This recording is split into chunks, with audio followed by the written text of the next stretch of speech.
और आप हरियाणा के देखो, हरियाणा के तो पूरे जितने भी दारू के ठेके हैं वो कैसे चमकते हैं रातों को। मैंने तो ऐसे तो कहीं भी नहीं देखी। पार्टी जो सोशल जस्टिस है उसकी विचारधारा में विश्वास रखती है और सबको न्याय मिले।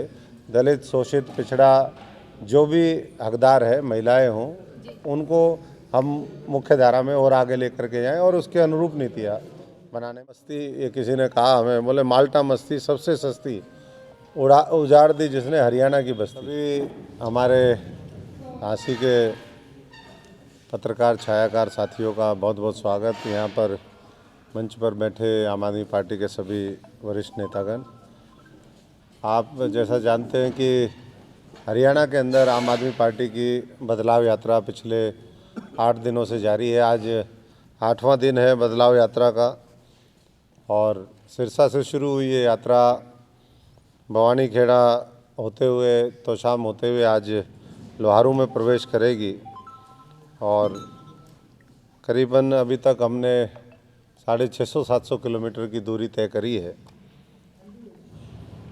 आज 8वें दिन करीबन 100 किलोमीटर हम चलेंगे और औसत भी यही रहता है कि 100-125 किलोमीटर प्रतिदिन ये यात्रा चलती है।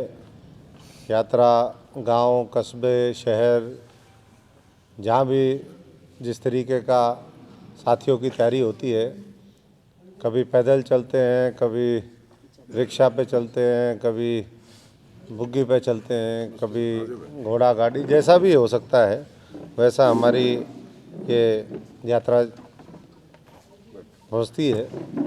और अभी तक 15 विधानसभाओं में मैं व्यक्तिगत तौर पे जा चुका हूँ। 6-7 विधानसभाएं अगले 3 दिन में हम करेंगे। इस यात्रा के बाद आम आदमी पार्टी जींद की धरती पर महारैली करेगी।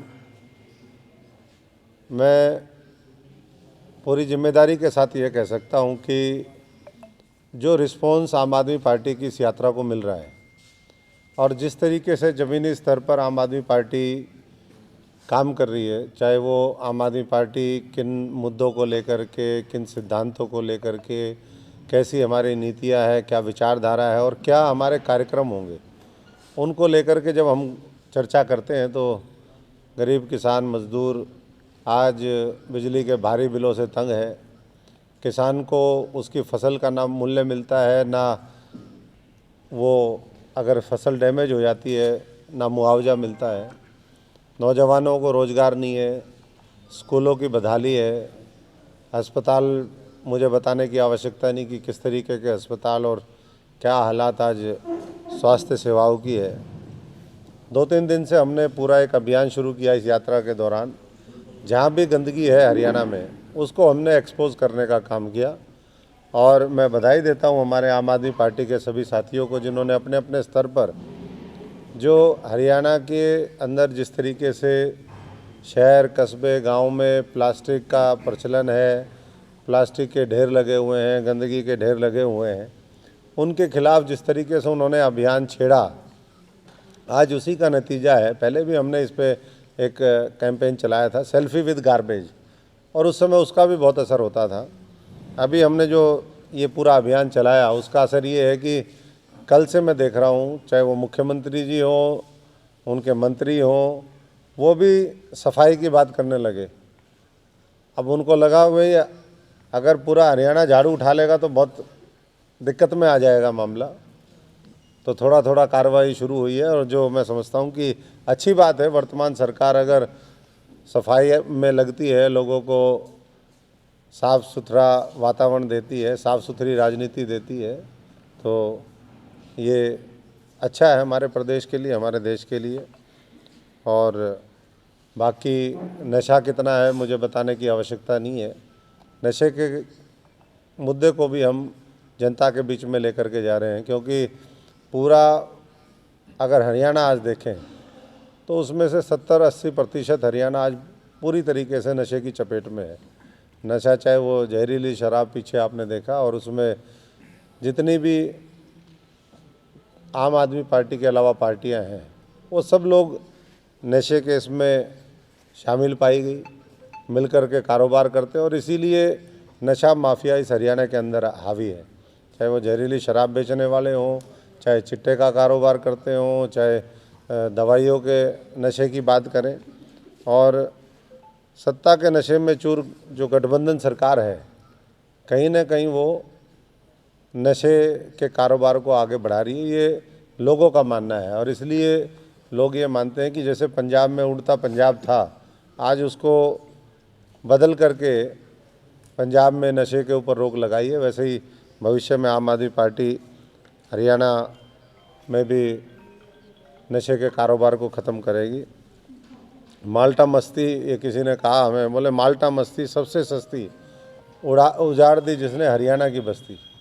तो हरियाणा में जिस तरीके से नशा चल रहा है, मैं समझता हूँ कि इसके ऊपर अंकुश लगाने का हम लोग मिल कर के काम करेंगे। और नौजवान पीढ़ी से भी हम ये अनुरोध और आह्वान करते हैं कि वो भी इस नशे की खिलाफ़ जो मुहिम है उसमें बढ़ चढ़ कर के हिस्सा ले और नशे से बचे। अभी आपने ताज़ी एक फ़िल्म अभी आई है डंकी, वो आज हरियाणा की भी बीमारी बन गई है। कोई एक जगह का मुद्दा नहीं है, एक एक ज़िले से 3-3, 4-4 हज़ार नौजवान अपनी ज़मीनें बेच करके वो बाहर इलीगल तरीके से विदेशों में जाते हैं। कई बार उसमें वो कुछ शिकार भी हो जाते हैं। हमारे बहुत से साथी, पीछे न्यूज़ आती थी कि वो बॉर्डर क्रॉस कर रहे थे, उसमें इस तरीके से उनको मार दिया गया। तो अगर हमारे देश के अंदर ठीक उपयुक्त माहौल हो तो किसी को बाहर जाने की आवश्यकता ना पड़े। और घर वाले भी इसलिए एग्री कर जाते हैं कि बच्चा नशे की तरफ जाएगा, रोज़गार यहाँ पर है नहीं। तो तमाम समस्याएं हैं और समस्याओं के निदान के लिए मैं हरियाणा के नौजवानों से लेकर के हर व्यक्ति से आह्वान करूंगा कि अपने हरियाणा को बनाने के लिए, अपने हरियाणा और इस देश को बचाने के लिए वो स्वयं आगे आएँ। आम आदमी वो प्लेटफॉर्म उनको देने का काम करेगी जिसके माध्यम से ये सुनिश्चित हो सके कि हरियाणा पूरे देश में, पूरी दुनिया में अपना जो एक अलग स्थान है उसको और मजबूत करे और हर क्षेत्र में तरक्की करे। बाकी आपके सवालों के जवाब होंगे।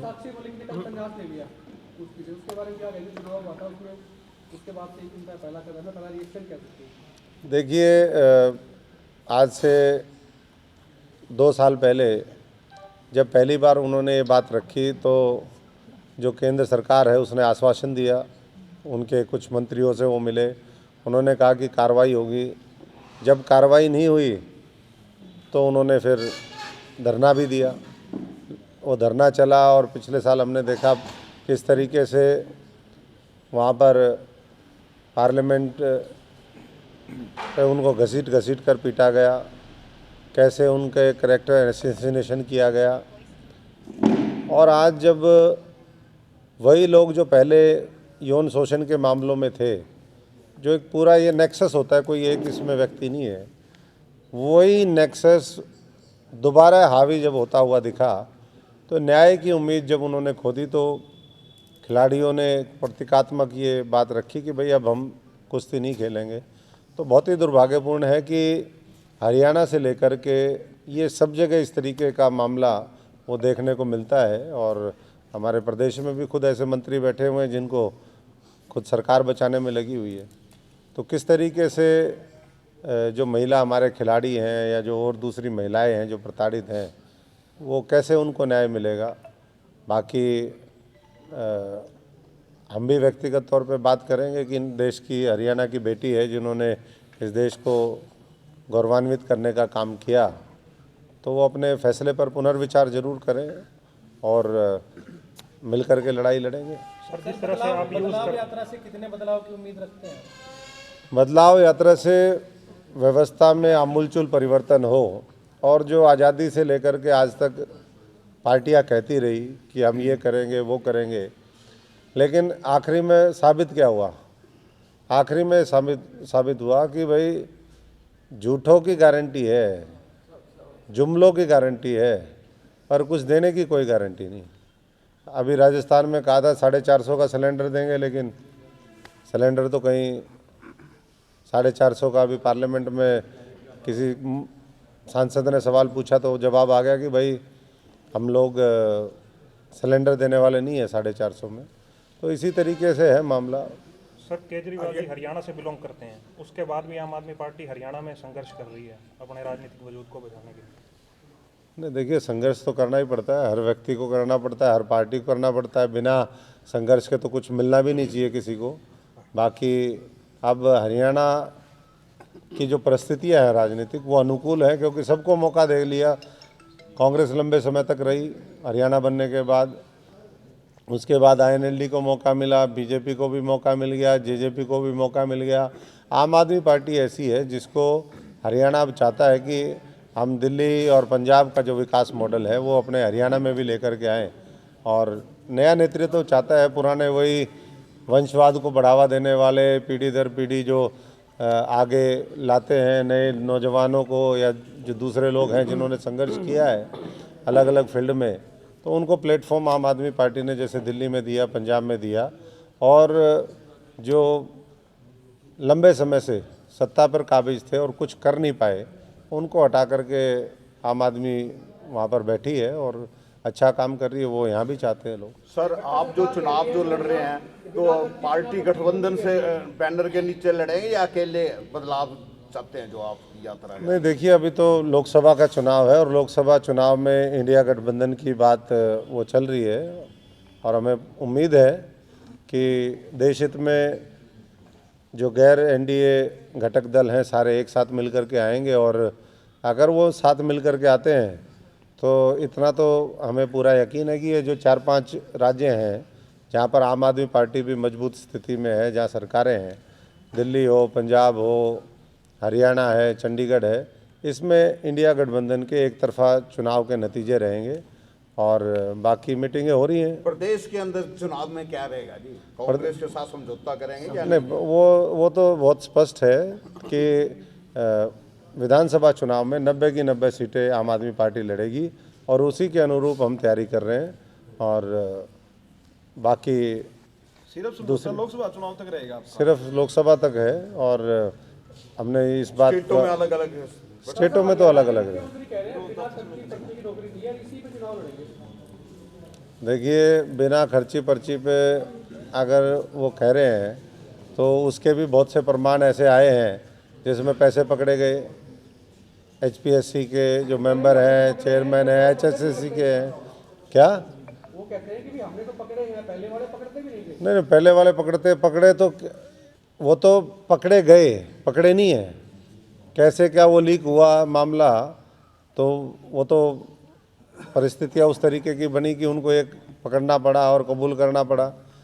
लेकिन जो पकड़े गए ये तो सामने आए। बहुत से ऐसी चीज़ें हैं जो सामने नहीं आई। पूरे रैकेट चल रहे हैं, लोग ब्लैंक पेपर छोड़ करके आ जाते हैं। उसके बाद वो जो ORS सीट कौन सी होती है उसमें OMR सीट, उसमें फिर वो गोल गोल टिक करे जाते हैं। बाहर के लोगों को वरीयता दी जाती है। हरियाणा के लोगों को, हरियाणा के नौजवान हर क्षेत्र में आगे निकल रहे हैं पूरे देश में, तो नौकरियां हरियाणा के लोगों को नहीं मिलनी चाहिए क्या? जो इन्होंने कहा कि हम स्थानीय लोगों को देंगे, वो भी मामला डिफीट हो गया कोर्ट में। ग्रुप डी वाली है सर हरियाणा के लोगों के लिए, तो ग्रुप डी वाली तो है नहीं, तो हरियाणा के लोग केवल ग्रुप डी के लिए बने हैं। अग्निवीर लगाओ तो भाई ये अब पुलिस की जगह होमगार्ड लगा दो, तो ये वोकेशनल। पहली बात तो मैं समझता हूँ कि सरकारी पक्की नौकरी वो मिलनी चाहिए। अगर हम कॉन्ट्रैक्ट बेसिस पे लेते हैं इसका मतलब आवश्यकता है।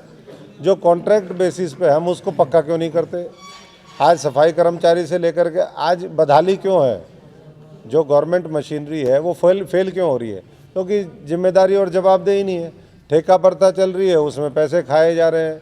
तो वोकेशनल से मुझे नहीं लगता कि वो होगा। अब तो डॉक्टरों की भर्ती, टीचरों की भर्ती, हर चीज़ की भर्ती जो है वोकेशनल से होगी।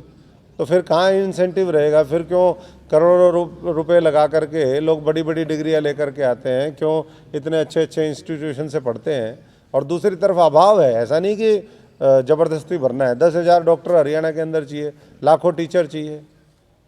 आम आदमी पार्टी के बारे में कहा जाता है तो साहब फ्री में चीज़ें बांटते हैं, बिजली और वो, तो हरियाणा के लोगों के लिए फ्री में क्या क्या है? देखिए, फ्री में दम चाहिए बांटने के लिए। सर, आप और वैसा क्या दे रहे हो? आप क्या दोगे जी हरियाणा में? हरियाणा के लिए अब बदलाव हरियाणा के लिए देखिए निकले। जो चीज़ें ज़रूरत है, अब हरियाणा में बिजली का मामला है तो बिजली तो सब जगह फ्री देते ही हैं 300 यूनिट, और वो हरियाणा में भी देंगे, पानी फ्री में देंगे, अच्छी शिक्षा वो फ्री में देंगे, सरकारी खर्चे पे देंगे, अच्छे अस्पताल देंगे। तो ये बेसिक चीज़ें हैं। और जो किसान को राहत देने के लिए, चाहे वो उनके लोन माफ़ी का मामला हो, उनके ट्यूबवेल के कनेक्शन है, उनको 24 घंटे बिजली है, तो बहुत सी चीज़ें हैं। बाकी ये जो हमारा जन जागरण जनसंपर्क अभियान है जो अब हम लेकर के निकले हैं, बदलाव यात्रा, ये तो चलती रहेगी और लोगों का जो सुझाव इसमें अच्छे आएंगे वो घोषणा पत्र के हिस्से होंगे। बीजेपी सरकार ने किया सर, हाँसी के हालात कैसे लगे?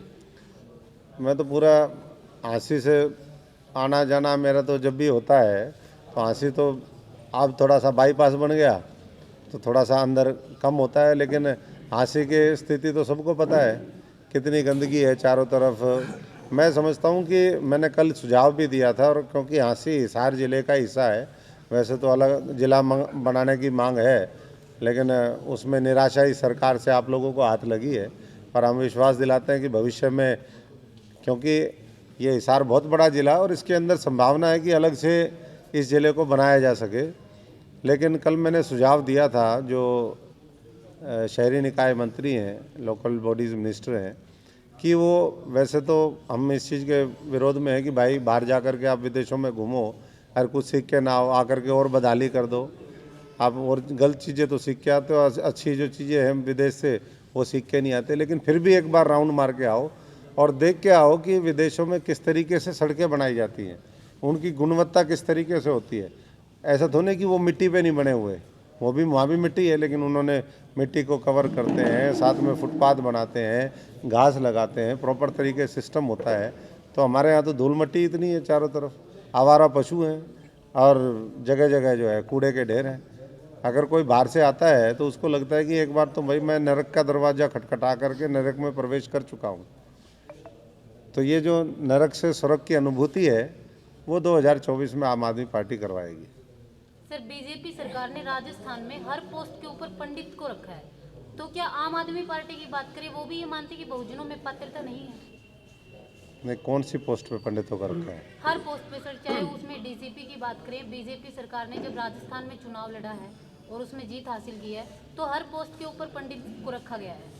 आम आदमी पार्टी की बात करते हैं सर, आम आदमी पार्टी अगर हरियाणा में आती है तो क्या आम आदमी पार्टी ये माने कि बहुजनों में किसी भी पोस्ट के ऊपर आने की कोई लायकता नहीं है, कोई पात्रता नहीं है? देखिए, यहाँ जाति आधारित मामला नहीं है और क्योंकि सर देखिए मैं समझता हूँ कि सब लोगों को मौका मिलना चाहिए, जी योग्यता और उनका जो योगदान है उसके हिसाब से मिलना चाहिए, जो उनकी हिस्सेदारी है उसके अनुपात में मिलना चाहिए। और हरियाणा उसके लिए तैयार है। बढ़िया, आप मजबूती से साथ दो, बहुजन को बनाओ, कौन रोक रहा है आपको? आम आदमी पार्टी की बात करें सर, आम आदमी की पंजाब बात में- कर रहा हूँ सुनिए मैं। सर, पंजाब में जो SC ST OBC के आरक्षण के खिलाफ हाई कोर्ट में जो याचिका दायर कर चुकी है, इसके ऊपर मुद्दा है सर कि ऐसा क्यों आम आदमी पार्टी के द्वारा? नहीं, आम आदमी पार्टी ने तो ऐसा नहीं किया। किसने आपको? नहीं, वो गलतफहमी होगी।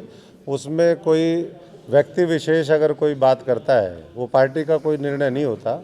वो अगर आप कोर्ट के संदर्भ में बात कह रहे हैं तो मैं समझता हूँ कि उसके ऊपर चर्चा होगी, वो उनका व्यक्तिगत है। अब आप किसी के खिलाफ कहीं चले जाओ तो इसका मतलब ये नहीं कि आप जिस संस्था से जुड़े हुए हो या जिस पार्टी से जुड़े हुए, ये उसका डिसीजन है। तो क्या सर ये गलत जो बात सुनने में आई है, तो क्या ये गलत है कि आम आदमी पार्टी SC ST OBC के आरक्षण के खिलाफ याचिका दायर कर चुकी है हाई कोर्ट में? मैंने बताया, आम आदमी पार्टी ने कोई याचिका दायर नहीं करी है, ना आम आदमी पार्टी उसके खिलाफ है। आम आदमी पार्टी जो सोशल जस्टिस है उसकी विचारधारा में विश्वास रखती है और सबको न्याय मिले।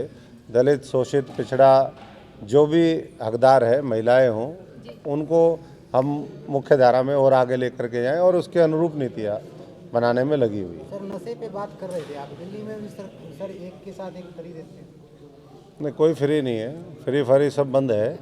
और आप हरियाणा के देखो, हरियाणा के तो पूरे जितने भी दारू के ठेके हैं वो कैसे चमकते हैं रातों को, मैंने तो ऐसे तो कहीं भी नहीं देखे।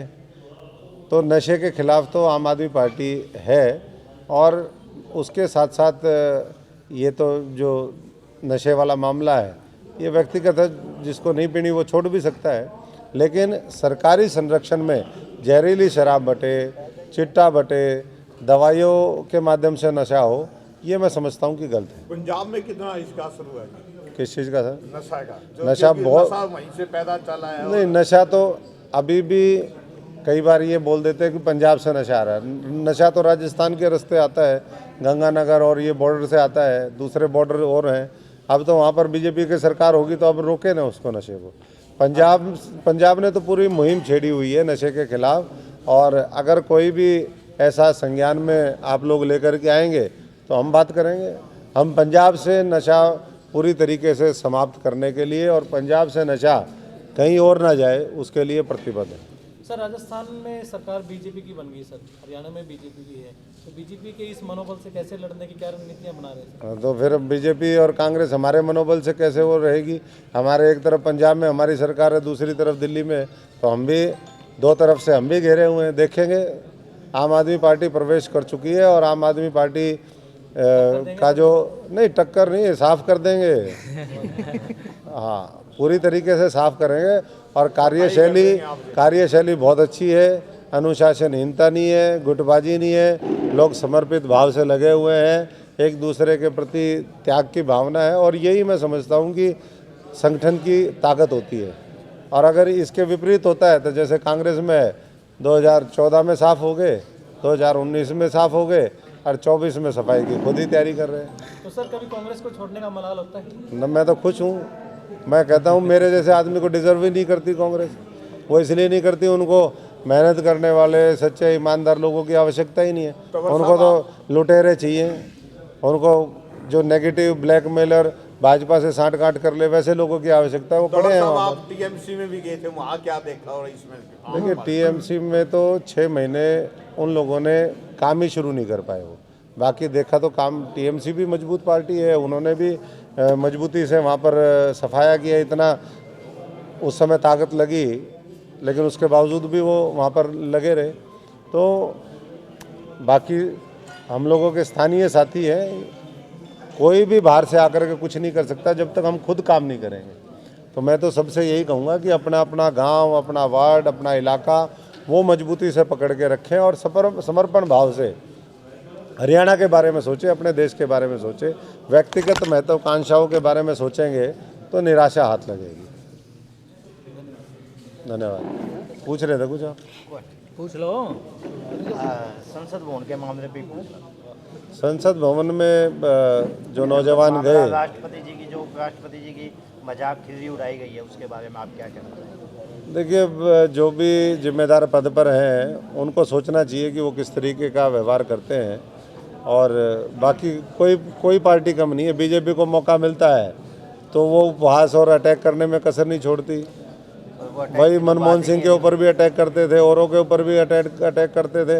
अब उनके ऊपर बारी आई, किसी ने थोड़ा सा मजाक कर दिया, तो जब आप करते हो, ये मजाक बनाया ही है उन्होंने मजाक। मैं वही मैं कह रहा हूँ कि उन्होंने कोई कसर थोड़े छोड़ी है। तो ये तो उनको खुद भी सोचना चाहिए। अंग्रेजी में कहावत है, do unto the others as you wish to be done by them. जैसा आप दूसरों के साथ व्यवहार चाहते हो कि कोई आपसे करे, तो आप भी वैसा ही करो। तो मर्यादाएं तो एक तरफ से नहीं निभाई जा सकती। संसदीय मर्यादाएं, व्यक्तिगत आचरण, नैतिकता, ये तो सबको अगर हम दूसरों से उम्मीद कर रहे हैं तो हम भी उस तरह का व्यवहार करके दिखाएं। धन्यवाद।